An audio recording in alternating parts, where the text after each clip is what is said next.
What's up guys, Speed here, and today we will be taking a look at the new 7.23a update. I know you're probably burnt out of reading updates, so I'm just going to make this as simple as possible. Just going to go through it, give my basic thoughts, and then move on. But yeah, I'm really surprised that this happened. I did not think they would make another gameplay update this quickly. But regardless, if you're interested in 7.23 content in general, we are making a ton on the website. Not joking at all, like more than ever. I've been just pumping it out, trying to, really understand the patch for myself, get in-depth analysis, and really bring it to you guys over there. So if you're interested in that, click the link down below and sign up immediately. Hopefully I'll see you there. Regardless, 7.23a. What do we know? Well, first off, the main thing that you should understand is that neutral drops will only drop at max 3 items per tier, right? So you can't ever get more than that. So it's 3 max, right? You should just know that. If you get 3, it's GG, it's over. In addition, neutrals no longer have an end period in terms of when they can drop, just a start period, right? So you can actually technically, I believe, get a tier 1 item actually 70 minutes into the game. Funny enough, it's just a significantly lower chance. So higher tier items will always roll first, but you can only get 3 items per tier, right? So if you have 3 items of tier 1, you will not get a tier 1 item 70 minutes into the game, and that's how you should look at that. In addition, they also changed the drop rate from 10, 5, 2.5, 1.5 to 9, 6, 3, etc. Actually, it seems like it caps at 3. Now, going into the item changes, I'm not going to significantly read into all of them. I'm going to give the ones that I think are the most important, because not all of them are that important. Starting off with the important ones, Repair Kit. This item gave your towers just like a basically infinite HP. It gave them 10 armor and plus 4 multi-shot. And if you guys think multi-shot is not that big of a deal, no. Multi-shot destroys waves. So yes, I think Repair Kit had to be reduced to tier 3. I think it's very reasonable. Helm of the Undying. Personally, I think this item should be a tier 4, maybe even a tier 5 item. I still think Helm of the Undying is one of the most broken items in the game. It is essentially having an Aegis on a hero. And yes, I understand they die afterwards, but 5 seconds is a long time, and I expect that to get nerfed to at least 3 at some point in Dota's history. Will that happen? Don't know. I just, that's my vibe. I think this item just gives certain heroes the capability to just get their, like, let's say you put it on a Venno, and you typically want to try to burst Venno so he doesn't get his ulti off. All of a sudden, you burst him, who cares? He gets everything off. It's like, I don't know, man. I don't know. Next up, Tome of Aghanim was completely removed. You should just understand that. I think one that's significant is Mindbreaker. In particular, they made the mana break worse, which is weird because I felt like it wasn't necessarily potent. Maybe it was annoying for some people, but like it wasn't really potent. What is good to consider is that this is actually potentially a better support item or like a tank item rather than a actual DPS item, because it now has 15% to 25% magic resistance, right? 25% currently, which is a very, very large number.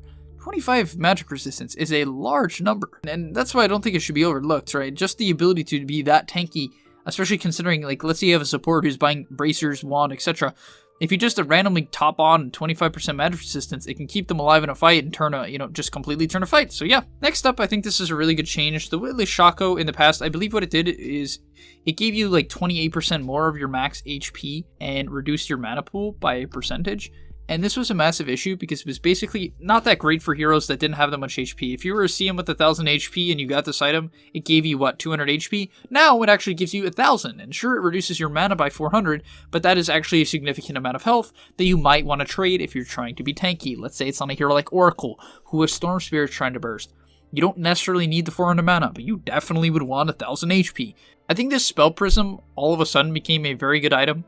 I feel like when I was looking at it in the past, it wasn't good. Frankly, I forget exactly what it did, but it does not have an active anymore, and it just straight up gives 20% cooldown reduction, 12 all stats, and 4 mana regen. I mean, that just sounds like broken on certain heroes, such as, Lina, it sounds extremely good, Skywrath Mage, really any of the spellcasters, Zeus, sounds fine on Storm.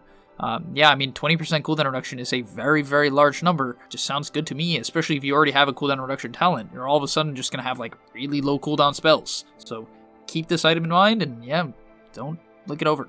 Just again, some of the bigger items.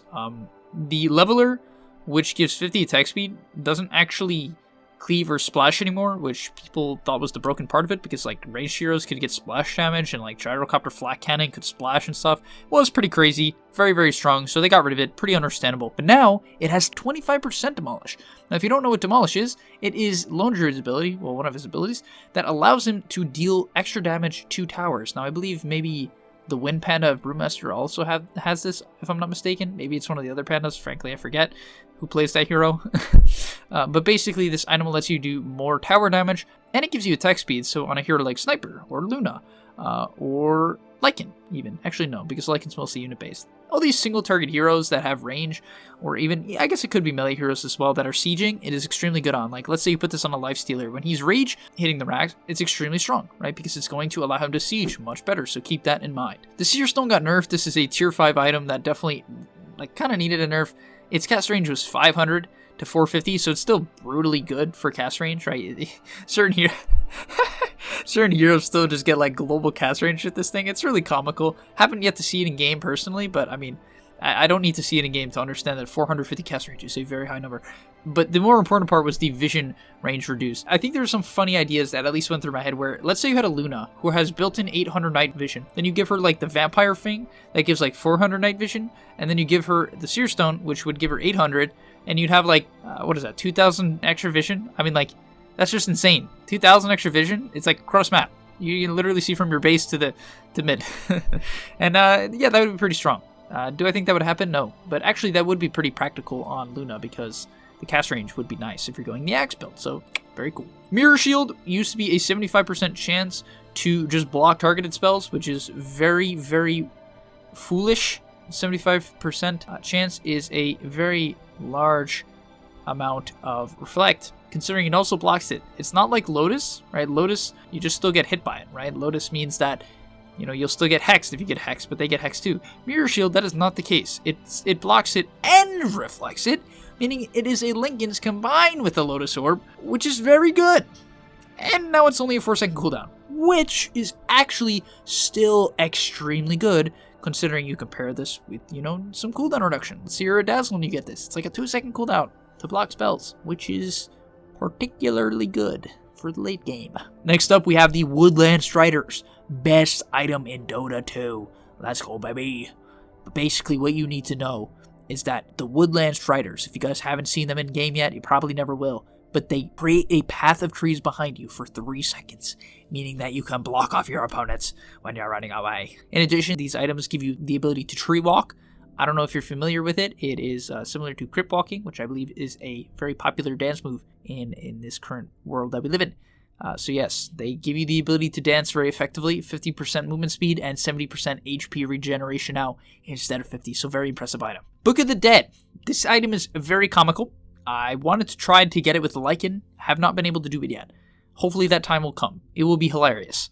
But essentially, it gives you 6 Necromonicon level 3s, which is hilarious. 6 Necromonicon level 3s. Is it that good for the late game? Not necessarily. They still die pretty easily. But I mean, I guess you could technically like one-shot someone if they accidentally kill your red Necromonicons. That is funny. Next up, the Phoenix Ash was probably one of the better items because essentially what it did was, so if you were to basically die, it would heal you to full, which is, interesting.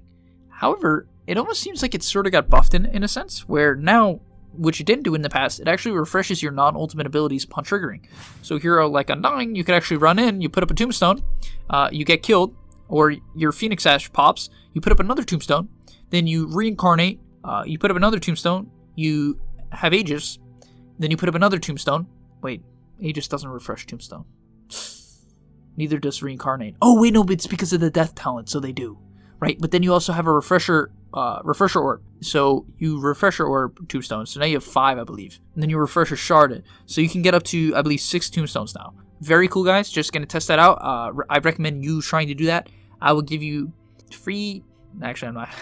I can't do anything for you, actually. But someone do it. Next up, Animage. Actually, when I read the patch, I didn't think he was that good, frankly. I am wrong. I was wrong. The hero is apparently very good.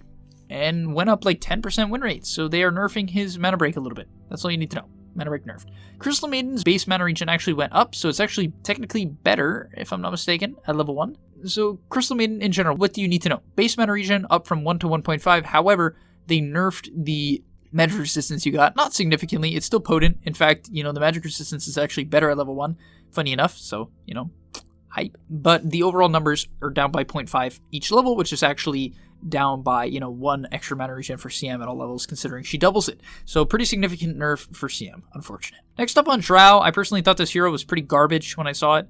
And I was right. Haha. I got one right. But essentially, multi-shot is your new E ability, and what it allows you to do is just fire arrows just everywhere. They just kind of like, pew, and it wasn't really good. It was okay. Like, it's pretty good for clearing waves. It's alright. But it had a really long cooldown early on, so they kind of fixed it. A little bit. It's only down by 6 seconds, but a little bit better in the laning stage now, so keep that in mind. In addition, marksmanship was just an abysmal ability for the most part, so they really amped the numbers. The aura increase is now up by 5 at each level, and the damage is up by 30 at each level, so pretty impressive. Lone Druid was the biggest winner of this patch in terms of win rate as of late, and so he's being nerfed already, which is kind of funny because the hero was still only at a 53% win rate, which is very high, especially considering I think in the pro scene it would probably be more, or like top level, it's probably going to be even higher. I don't know if that's necessarily true though. In general, Lone Druid became much easier to play, much more straightforward, and so they're nerfing him apparently. So his base attack time was increased, which is not a good thing, guys. Just to be clear, if you read this and you're like, oh, another Lone Druid buff, they increased his numbers. No, base attack time is actually not good. You don't want that increase. That is bad. And his level 25 talent was also nerfed, so if you think this was also a buff, wrong. They kind of just made him worse late game. Your bear is not like some god attack speed hero anymore. They basically just nerfed the attack speed of the bear, to make it simple. Morphling, huge buffs. Really, really shocking to me, because I frankly am scared. I haven't seen it yet. I'm gonna try it out sometime. Is Morphling Shaker just as good? Like, did they even get rid of it at all? Like, at all? It doesn't seem like it. Like, sure, the base nerfs that they gave where you can stun him out of it exists, but like, that's it. But Morphling, huge buffs. Intelligence from 13 to 15, which is really good for his early mana. And in addition, his int gain goes up by 0.4 at each level, which is nice for a hero that can have mana problems. And then his base strength went up by 2, right, from 20 to 22, which is 40 more HP, which is also damage if you convert it down. His attribute shift went from 1 to 3, and typically in the past, you would basically have to wait till level 3 to actually be decent at Morphling. Like, your hero at level 1 just could not convert any agi to strength if you got gone on. It was just abysmal. It was so bad. And now all of a sudden they bring it back to 3, which is huge, because that is the point when you can actually start like doing some trades and, going in and out and not having to be afraid of just instant dying. And now it also goes all the way up to 9, which is also very significant. So in general, I'm shocked that they buffed Morphling like this. Didn't think it would happen, but it did. And yeah, even a talent buff. Funny enough. OD. I'm not going to try to explain it. If you play OD, I don't know. I hated that hero so much last patch. I don't think anyone liked playing against OD. You just get one shot because this guy's smarter than you. Like, in real life, you think if someone's at the spelling bee and they're, winning, like, they just get to one-shot everyone. They just get to pick, like, 3 of the contestants and kick them out. Sorry if that's, like, the most abysmal analogy you've ever heard in your life, but that's just kind of what came to mind, and I decided to say it out loud. Razor. Hero was extremely strong, also like a 7%, or maybe it was higher, maybe it was like a 9% increase in win rate, if I'm not mistaken. So he's just got some nerfs. Poor guy. Snapfire, I thought this hero was good personally. I felt like the ultimate has potential to just like giga kill people, but they buffed him super hard. Like super, super hard. 2 base armor, an entire point of strength gain, a full 1 strength gain, fire snap cookie range cast range increased. So now you can throw it 200 more range.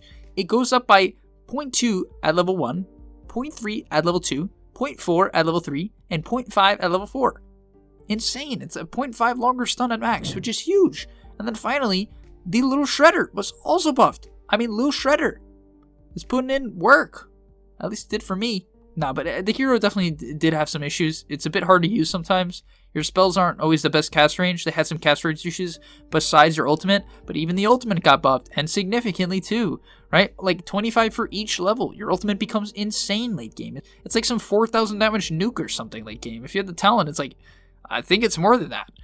And also the slow was increased by 10%. The slow was increased by 10%. That's a huge number. Huge. In addition, the Mortimer kisses were reduced to a minimal travel time from 1 to 0.8 and 2.25 to 2, meaning they are faster. Unless I am delusional and don't understand what that means. But overall, huge buffs. I expect this hero, once people figure her out, to become more and more potent. Personally, I'm seeing her as an offlaner that can lane with heroes like Clockwork, Nyx Assassin, Spirit Breaker, I don't know, heroes like that.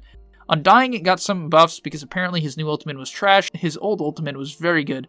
So this one apparently is not as good. Ursa's already getting hardcore nerfed, like hardcore nerfed, 25% slow to 10, which is like a massive deal. It's basically like not a slow anymore. And another armor nerf, so he's becoming less and less tanky without a stout shield. And in rage cooldown, upped by 20.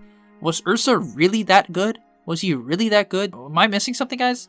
Why is this? I didn't even think this hero was good. I have no idea. Venge was definitely good, though. I will say that.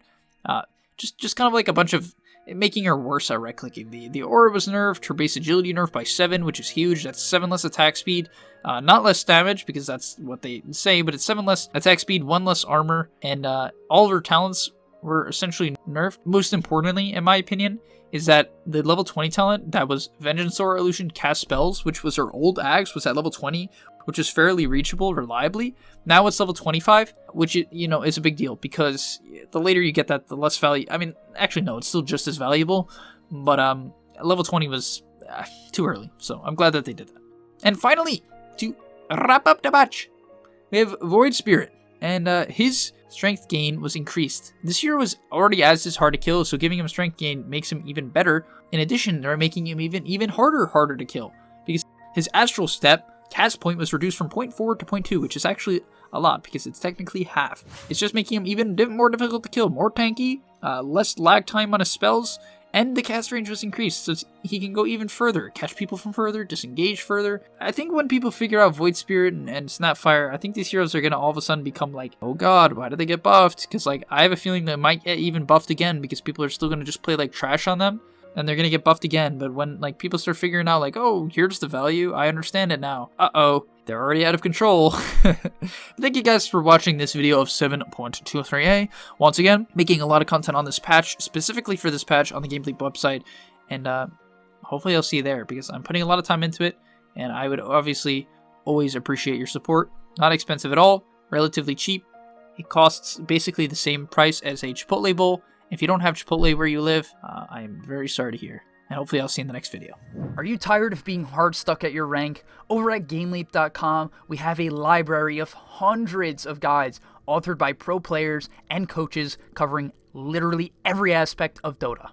Whether you're looking to master a new hero or role, or just polish up your existing skills, GameLeap is the proven place for competitive gamers to hone their craft and unlock their secret potential. Hit the link on screen right now to take advantage of our special offer for a 25% discount, guys. 25%, and start your journey today.